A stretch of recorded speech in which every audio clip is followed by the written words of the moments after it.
कर पूछा एक महात्मा से, महात्मा जी आप कथा में रोज कहते हो रूप अरूप रमो पिंडे ब्रह्मंडे घट घट अघट रहायो अनंत जुगा में अमर बणी जो ना मेरे पिता ने मायो ना मेरे माया न छाया रूप न रेखा वार भीतर अगम लेखा लेखा एक निरंजन लेसी जहां चिन्हो ता पायो और 68 हृदय भीतर कोई कोई गुरुमुख बिरला ना आयो। तो वो रूप अरूप में हमें क्यों नहीं दिखाई देता? आप तो कहते हो वो है, आप तो कहते हो परमात्मा की व्यापकता, परमात्मा की सर्वज्ञता, परमात्मा की दयालुता, परमात्मा कण कण में। सारे संत गाते हैं जर्रे जर्रे में बसी है झांकी राम की, किसी सूझ वाली आंख ने पहचान की। सारे संत गाते हैं सब घट मेरा साइया खाली घट नहीं कोई, बलिहारी उस घट की जामे प्रकट होए। तो वो फिर दिखाई क्यों नहीं देता? सिद्ध महापुरुष थे, उन्होंने कहा वो सामने पानी का सरोवर है, उसमें एक मछली रहती है, वो आपके प्रश्न का उत्तर देगी। महात्मा बड़े सिद्ध थे, महात्मा बड़े योगी महापुरुष थे। वो व्यक्ति उस जल के पास चला जाता है और जाकर आवाज लगाता है उस मछली को, उस मीन को। वो मछली जल के किनारे आती है, कहो भैया क्या बात है, कैसे आना हुआ? मुझे अमुक महात्मा ने भेजा है और मेरा प्रश्न ये था कि परमात्मा सर्वत्र है और सर्वज्ञ है, सर्वव्यापक है, तो वो दिखाई क्यों नहीं देता? मछली ने बड़ा अच्छा उत्तर दिया। मछली ने कहा देखो भैया मेरे ऊपर भी पानी है, हाँ हाँ, मेरे नीचे भी पानी है, मेरे चारों तरफ पानी है, हाँ हाँ, बस ऐसे ही परमात्मा है। आपके ऊपर भी परमात्मा, नीचे भी परमात्मा, चारों तरफ परमात्मा, कण कण में परमात्मा, जर्रे जर्रे में परमात्मा। उस व्यक्ति ने कहा मछली तुझे पानी की अनुभूति तो होती है, हमें तो उसकी अनुभूति भी नहीं होती। मछली ने कहा क्या बताएं, जब ईश्वर ने हमको रचा, हमें बनाया, तो भगवान ने हमें ऐसा कुछ बनाया, हम सारा दिन पानी में सीधी घूमती रहें तो पानी नसीब नहीं होता, हमें पानी प्राप्त नहीं होता। लेकिन हम पानी में चलते चलते जब पलटती हैं तब पानी पीने को मिलता है। कबीर जैसे महापुरुषों ने कहा भी है, मैं सुन सुन आवे हांसी रे, पानी में मीन प्यासी रे। लेकिन हे इंसानों, हम तो पानी में पलट कर पानी में पलटते हैं तो पानी पीकर प्यास बुझा लेते हैं। लेकिन हे मानव, तू अंदर पलटना नहीं जानता, केवल बाहर भटकता रहता है, इसलिए तुझे अनुभूति नहीं होती। जिस दिन तू अंदर पलट कर देख लेगा, तू अंदर मुड़कर देख लेगा, तो तुझे वो संपूर्ण आनंद, वो अखंडानंद, वो परमानंद, वो सच्चिदानंद, वो रामानंद, वो कृष्णानंद, वो घनानंद, आनंद घन चित, वो चिदानंद तुझे तेरे हृदय में ही अनुभूति होगी। और याद रखना, जब भी अनुभूति होगी हमें अंदर से ही अनुभूति होगी, बाहर भटकने से नहीं होगी। इसलिए सज्जनों, गुरुदेव यही कहना चाहते हैं, फुरण फुहारे कृष्णी माया घन बरसंता सरवर नीरे तीर तिरंते तीर जेतिस मरे तो मरियो अन्नो धन्नो दूधु दहियु घीयु मेऊ टेऊ जेलावंता भूख मरे तो जीवन ही बिन सरियो। भगवान ने हमें अन्न दिया सज्जनों, अन्नो।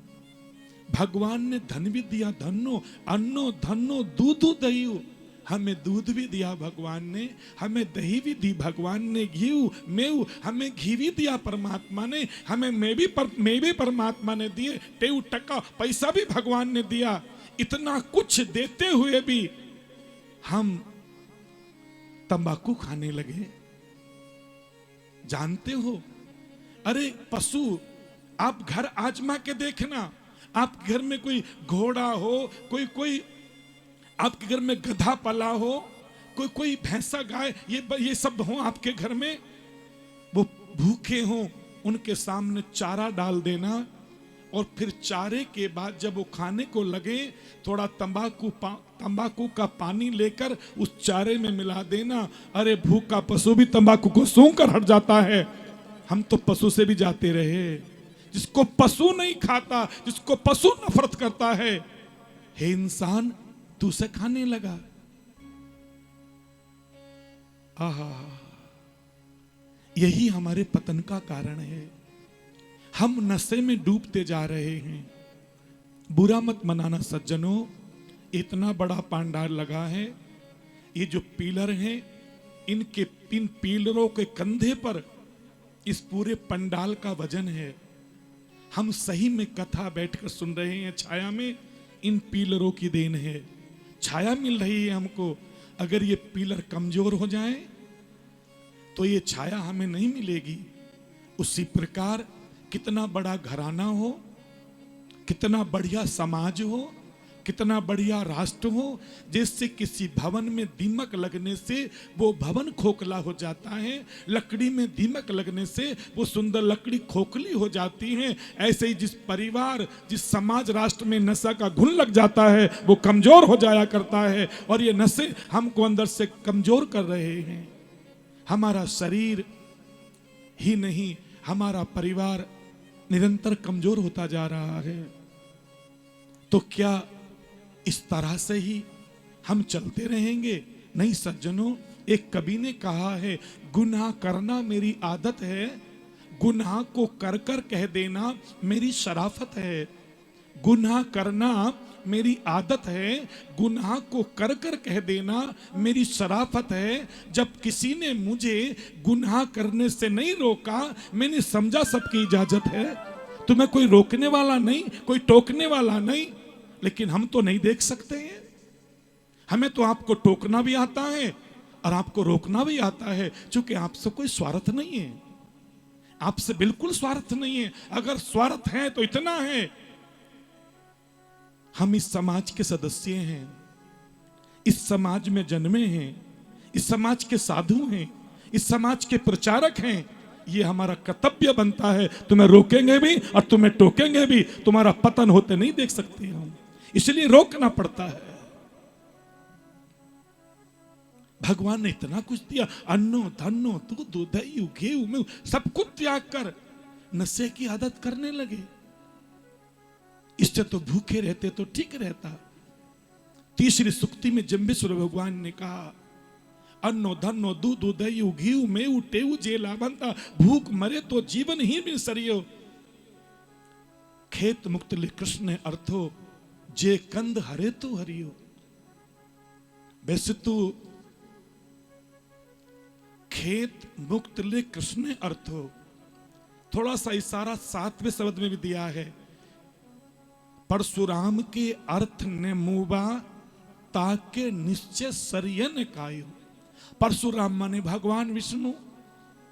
जहां वामन कहा, परशुराम कहा, जहां बराह कहा, जहां कच्छ कहा, मच्छ कहा, उसका सीधा सा अर्थ भगवान श्री हरि हैं, भगवान विष्णु हैं। तो परशुराम के अर्थ ने मुबा, ताके निश्चय सरियन कायो। जो भगवान इस मानव तन को पाकर भी, जो सर्वश्रेष्ठ तन है, सबसे सुंदर तन है, 84 लाख जिया जूनी में, नर तन सम नहीं कबनहु देही, जीव चराचर जाचत ते ही। बड़े भाग्य मानुष तन पावा, सुर दुर्लभ सदग्रंथ नहीं गावा।